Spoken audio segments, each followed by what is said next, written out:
프롬프터라고 하는 말은 연극이나 방송에서 배우에게 대사나 동작을 알려주는 말입니다.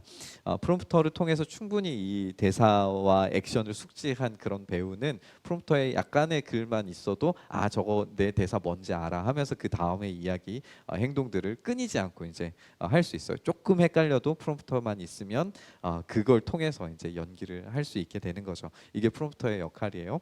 근데 요즘에는 이 프롬프터라고 하는 말이 좀 다른 의미로 사용되기 시작했어요. AI 한번 들어보시죠. 인공지능에다가 명령어를 집어넣으면 그 명령어를 가지고 이제 수행하는 것을 이제 프롬프터라고 이야기를 하기 시작을 했어요. 프롬프터는 자세하고 분명하게 행동 양식을 지시하면 지시할수록 더 선명하고 좋은 결과값을 내줍니다. 돈을 내 마음대로 늘릴 수 있는 그런 치트키가 있어서 그것을 쳐넣으면은 그냥 곧바로 내 인생에 돈이 많아진다고 누구라도 치지 않겠습니까? 건강도, 로맨스도, 미래도 내 마음대로 하기 위한 치트키가 있다면 그걸 쳐넣으려고 할 거예요. 작동하지 않는 명령어라고 할지라도 호기심이라도 한 번쯤은 쳐보지 않겠어요? 아이들에게 성탄절이라고 하는 것은 마치 일종의 선물이 나오는 치트키가 된 것 아닐까라는 생각이 좀 들었어요. 성탄절에 크리스마스에 진짜 선물이 예수님이라고 아무리 얘기해줘도 산타클로스가 가짜라고 아이들이 알고 있어도 크리스마스는 선물 받는 날, 이게 일종의 치트키가 된 거죠. 이 본문에는 이 빌립보라고 하는 도시의 특성상 사도 바울이 언급하지 않은 한 가지의 자랑할 만한 것이 한 가지가 더 있어요. 그게 뭐냐면 로마 시민이라는 거예요. 빌립보 도시 자체가 작은 로마였고 다 로마 시민권자였기 때문에 굳이 자기가 로마 시민이었다는 말을 할 필요는 없었지만 이 로마 시민이라고 하는 엄청 탁월한 지위를 가지고 있었어요. 그렇다면 이 사도 바울은 지금 유대인으로서도 로마인으로서도 그야말로 이름을 남길 수 있을 만한 충분한 배경을 가진 사람이었다는 걸 우리가 알게 됩니다. 그렇다면 이 바울은 인생의 무대에서 어떤 역할을 하고 싶었을까요? 역사의 한 페이지에 남는 뛰어난 랍비오 선생으로, 또 위대한 로마에서 한 페이지를 작성할 수 있는 철학가요 저술가로 이름을 남기고 싶지 않았을까요? 바울이 그렇게 실력 없는 사람이 아닙니다. 바울은 실제로 로마가 인정할 수 있는 뛰어난 철학자가 될 수 있는 가능성을 가진 사람이었어요. 일단 바울은 자신의 이런 탄탄한 입지와 자신의 지식을 가지고 이 자신의 입지를 다지기 위해, 이름을 높이기 위해서 교회를 향한 열정적인 박해자가 되기로 선택을 했습니다. 이건 유대인들 사이에서도 그리고 로마인들 사이에서도 주목받을 수 있는 아주 탁월한 기회였어요. 이걸 잘 해결하면, 그리스도인들을 박멸해서 뛰어난 업적을 남기면 내 이름을 남길 수 있는 그런 정말 좋은 기회라고 생각을 한 거죠. 이 일만 잘 해낸다면 탄탄대로의 길이 열린다고 생각했을 거예요. 근데 이게 완전히 착각이었죠. 내가 이 인생의 의미를 찾을 수 있고 이것을 구성할 수 있는 능력이 있다고 생각한 나머지 프롬프트를 완전히 오해한 거예요. 자기가 맡고 있는 자기의 역할을 완전히 오해한 거죠. 예수 그리스도를 따라가는 사람이 아니라 예수 그리스도를 박해하는 위치에 있는 거예요.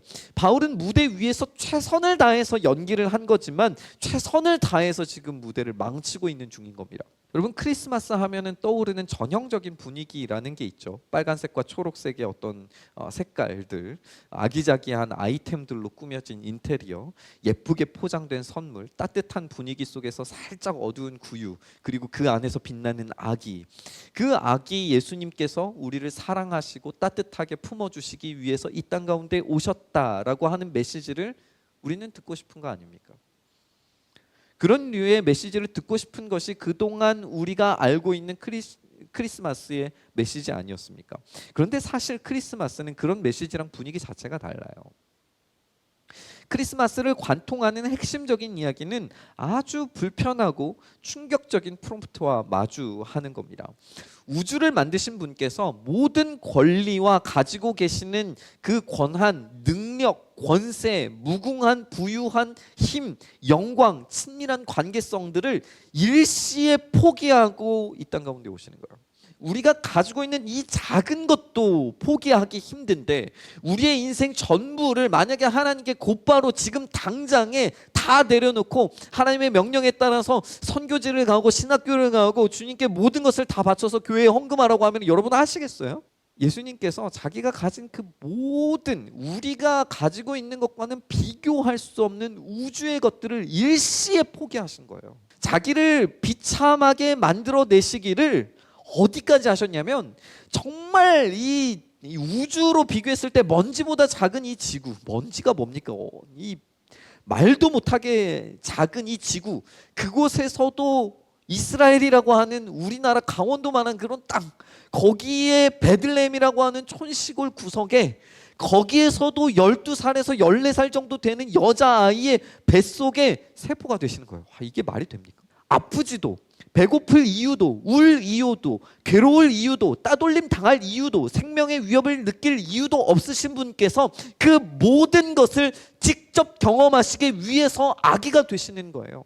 그리고 그분은 태어나시기 시작한 그 시점부터 죽음의 위협에 시달리시다가 마침내 당하게 될 그 끔찍하고 비참한 마지막 십자가를 향하여서 전심전력을 다해서 사시는 인생을 사셨어요.